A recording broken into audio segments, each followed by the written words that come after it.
Welcome to your weekly Leadership Principle by Coach AJ and the mentor team at Martin County PAL. At Martin County PAL, our goal is not discipline, it is growth. We meet youth where they are and help them develop into healthy, productive leaders for the future. This week, the conversation focused on teachability. Yes, and we are so glad you're here joining us for this deep dive today. Honestly, think about the last time, your teenager just totally rolled their eyes at your advice. It is infuriating. Oh, absolutely. The absolute worst. Right, because you just want them to be a sponge, to soak up the wisdom you were trying to pass down so they don't, make the exact same mistakes you did. Yeah, you're trying to save them some pain. Exactly. But here is a much harder, definitely more uncomfortable question for you. Are they just mirroring the exact same stubborn pride they see you exhibit when things go wrong? Wow. Coming in hot right out of the gate. I know. But today we are diving deep into that uncomfortable truth about our family dynamics because, we were in the room this week watching the session unfold with the youth. And let me tell you, this was not your standard run-of-the-mill lecture. No, it really wasn't. We want to warmly welcome you into the room with us because it was basically a masterclass in holding up a mirror. It really was. And what Coach AJ and the mentors did so brilliantly was that they didn't start with the heavy stuff. They kicked off the session by asking the youth a super simple question. Just, what are you good at? Yeah, and the energy in the room was so light then. Totally. The future leaders were calling out, like video games, soccer, making friends, easy stuff. Then Coach AJ pivots and asks, what do you wish you were better at? Also easy answers. Right, like math, paying attention, not procrastinating. But then, and this is where the trap was sprung, he looked at them and asked, so what is getting in the way of you getting better? And I swear, the room completely flatlined, like you could suddenly hear the air conditioning humming. It got so quiet. Because in that split second, the mentors closed every single escape route. They didn't leave any room for these kids to, blame a strict teacher or an unfair coach or just having too much homework. Right, they had to look inwards. Exactly. They forced these young leaders to confront a reality that, honestly, most adults spend their whole lives running from. And finally, one of the youth spoke up into the quiet room and just said, myself. Yeah, because I live with myself. That was the exact quote from one of them. And it was so profound. The mentors step in so gently to kind of redirect the hesitation in the room after that. It was a very vulnerable moment in real time. It really was. But this is where we have to dig into the why. Why do we get in our own way? Coach AJ asked the room to rate themselves on a scale of 1 to 10 on how likely they are to actually ask for help when they're struggling. Right, with a 10 meaning your hand shoots right up, and a 0 meaning you will literally just suffer in silence. Exactly. And the vast majority of these teenagers admitted they were a 5 or lower. Which, sounds crazy on the surface. If you don't know how to do something, just ask, right? You would think so. But one of the youth hit the nail on the head. He actually called it stubborn pride. He admitted he was terrified of looking dumb or being humiliated just because the answer might be simple. Right, and it was powerful to watch Coach AJ challenge that belief that needing help is somehow a weakness. We have to pause here and look at the adolescent psychology at play in the room. Oh, definitely. It's huge. Because to a developing teenage brain, asking for help doesn't just feel like a simple request for information. It is perceived as this massive existential social threat. Right, like they're lowering their status in the pack. Exactly. They genuinely believe that asking for help means they are fundamentally weak. Coach AJ pushed them so hard to see that refusing help is really just a form of self-sabotage. But see, I want to push back on that a little bit, or at least play devil's advocate for the parents listening, because we constantly tell kids to be independent. That's true, we do. We tell them to figure things out, to pull themselves up by their bootstraps. So isn't there some value in that kind of pride? Doesn't that build resilience? Well, that is the exact tension Coach AJ masterfully addressed. He framed this core lesson on teachability right around that. There's a massive difference between healthy self-reliance and isolating pride. Okay, break that down for me. So the conversation hinged on the stark difference between pride and humility. Pride is fundamentally independent, yes, but to a fault. It limits your potential. Right, it isolates you. Exactly. Yeah. Slams the door on feedback and basically says, I know enough, I don't need anyone. 2 simple words, I can't end up shutting down all your growth. Okay, that makes sense. Humility, on the other hand, is dependent. Coach AJ explained that it expands your potential and opens your mind to feedback. Right, it says, I need to learn more. But getting a room full of teenagers to buy into the concept of humility, that is a tough sell, which brings me to the part of the session that totally threw me. Oh, the Michael Jordan story. Yes. One of the mentors stood up and used Michael Jordan to illustrate humility. And I am sitting in the back thinking, wait, Michael Jordan? I had the exact same thought. Right. The guy infamous for his ruthless ego, the guy who supposedly punched a teammate in practice. How does humility actually factor into his legacy at all? Well, the mentor broke down the mechanics of Jordan's career so perfectly for the youth. He pointed out the difference between 1984 Michael Jordan and 1991 Michael Jordan. Okay, yeah, that's a crucial distinction. When Jordan first came into the league, he operated purely out of pride. He was undeniably the best individual player on the court, right? He had the highest natural ability. And he was basically playing 1-on-5. Exactly. He was independent, but he didn't have a team. And because of that stubborn pride, his team kept getting bounced from the playoffs by the Pistons. He was trying to just outwill everyone all by himself, acting like he had nothing to learn from anyone else. Right. And the mentor explained that the thing that actually built that untouchable championship legacy required humility. He had to realize he was just one piece of a unit. Yes. He had to learn the triangle offense. He had to trust his coach, Phil Jackson. He had to embrace humility, put in the exhausting work to build up his teammates, and finally become teachable. That realization about pride perfectly explains why talent alone just isn't enough. And it led right into this brilliant equation Coach AJ wrote out for the room: ability plus will. Oh, the balancing scale. That was a great visual. It really was. He explained it like a balancing scale. If your natural ability at something is low, say you struggle with math or maybe keeping your temper in check, you have to compensate with a massive amount of will. Right. You have to try twice as hard as the kid who just naturally gets it. Exactly. But here is the critical insight Coach AJ dropped. You cannot teach will. A parent, a teacher, a mentor, none of us can wake a teenager up and magically make them want something more than they did yesterday. We cannot mandate willpower. It's impossible. So how do you bridge that gap? Teachability. You can choose to be teachable. Yes.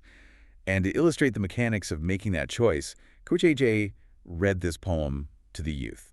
It's an autobiography in 5 short chapters about walking down a street and falling into a deep hole in the sidewalk. Oh, let's wring this metaphor out because it is so incredibly applicable to the family dynamics we see every single day. It really is. Watching the future leaders react to it was fascinating. So, chapter 1, you walk down the street, fall in the hole, and basically play the victim. Right. You say, I am lost, it isn't my fault, it takes forever to get out. It's just pure blame shifting. Exactly. Then chapter 2, you walk down the exact same street, fall in again, but pretend you didn't even see the hole. You are in complete denial. But notice the leap between chapter 2 and chapter 3. This is the big pivot point. In chapter 3, you walk down the same street, see the hole, but you fall in anyway out of habit. Yeah, the habit is still there. But your eyes are open, you take responsibility, and you get out immediately. This is the messy middle of teachability. And honestly, it is where we as parents completely drop the ball. Oh, 100%. In chapter 3, the teenager realizes they are self-sabotaging. They know they messed up, but they haven't yet built the muscle memory to walk around the hole. And what do we do as parents? We stand at the top of the hole and yell at them for falling in again? Yes.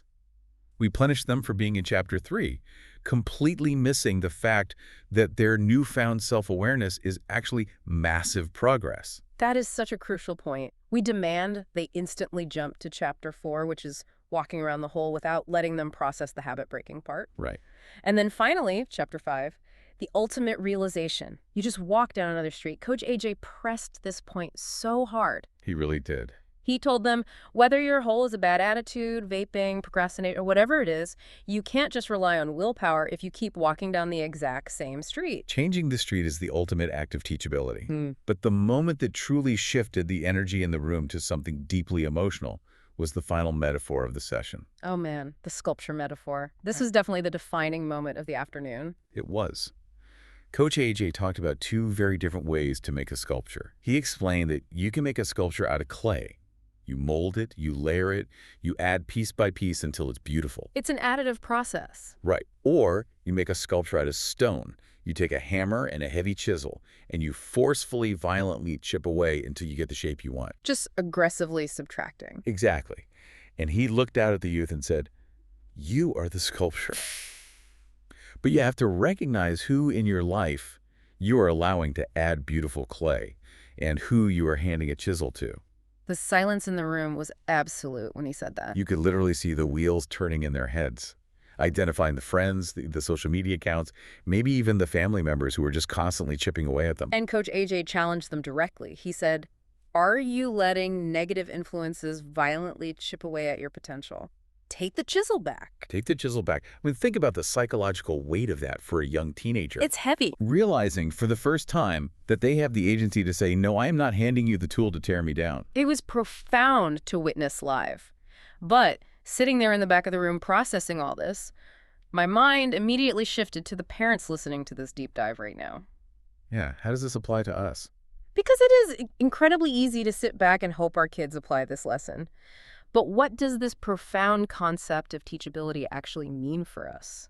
Because we are the ones who set the psychological tone of the house. We absolutely do. And look, I promised at the top of the show that we were going to push a little bit today. We have to confront our own uncomfortable truths. Are you, as a parent, modeling pride, or are you modeling humility? I will admit, this hits incredibly close to home for me. Yeah. Yeah. Just last week, I was trying to put together a new piece of furniture. It was overly complicated, I was tired, and I was getting visibly frustrated. My daughter walked over and gently offered to look at the instruction manual for me. Oh no, I know where this is going. And what did I do? I completely snapped at her. I said, I've got it, I don't need help. In that moment, my stubborn pride was holding the chisel. Wow. Yeah, that's real. I was modeling the exact opposite of teachability. I showed her that struggling means you should get defensive and isolate yourself. And kids are sponges for our hypocrisy. Let's be real here. When your child gives you constructive criticism, do you roll your eyes?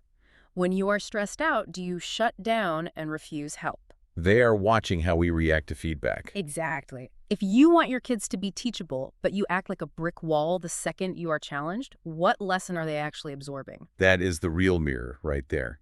We talked earlier about the youth admitting they won't ask for help because they fear humiliation. Parents, we really have to look closely at our homes. Yes. Are we creating an environment where our child feels completely safe asking for help? Or are they terrified of being humiliated by us? Think about the micro-reactions. Do we sigh loudly when they ask for help with homework? Do we say, I literally showed you this 100 times? Those tiny, frustrated reactions build a massive wall of pride in them. It literally wires their developing brains to hide their struggles from you. It trains them to stay in the hole. Think about that same street dynamic we unpacked from the poem. Right, if they keep falling into the same hole. Yeah, like if it's catching an attitude when asked to do chores, are you actively collaborating with them to find a new route? Or are you just holding the chisel, punishing them for falling in? It is a sobering thought. We often justify our harshness by telling ourselves we are sculpting our kids by correcting every flaw. But sometimes we aren't sculpting, we are just violently chipping away at their confidence. Endless critiques. Exactly. We need to be the ones intentionally adding clay to their lives with teachability and grace. Absolutely. Okay, so we aren't just going to leave you with heavy philosophical questions. A deep dive is only as good as the action it inspires. Let's give them some practical parent action to take this week. I'm ready. Action number 1. Model the empty cup. I challenge you to intentionally model humility this week. Find a mistake you made today. Maybe you lost your temper in traffic, or botched an email, or lost your cool over furniture instructions. Hey, I feel targeted. Just a little. But bring it up to your child proactively. Explain what you learned from it. Show them out loud what it looks like to be teachable. Prove that even adults are a work in progress. I love that. Taking the shame out of mistakes is huge. Action number 2, the street conversation. Sometime this week, sit down with your child when things are completely calm. Not right after an argument. Right, not when they just got a bad grade. When the emotional temperature is low, ask them, totally without judgment, what is one hole you feel like you keep falling into right now? And how can I help you find a different street to walk down? And keep it collaborative. Ask them what they think the new street looks like. Do not turn it into a lecture. Absolutely no chisels allowed in this conversation. Oh, yeah. Just clay. When you show up with an empty cup, it gives them permission to do the exact same thing. Before we wrap up today, I want to leave you with one final provocative thought to chew on. We've talked entirely about how teachability affects the relationship between you and your kids. Right. But consider your own parents. Consider the street you grew up on.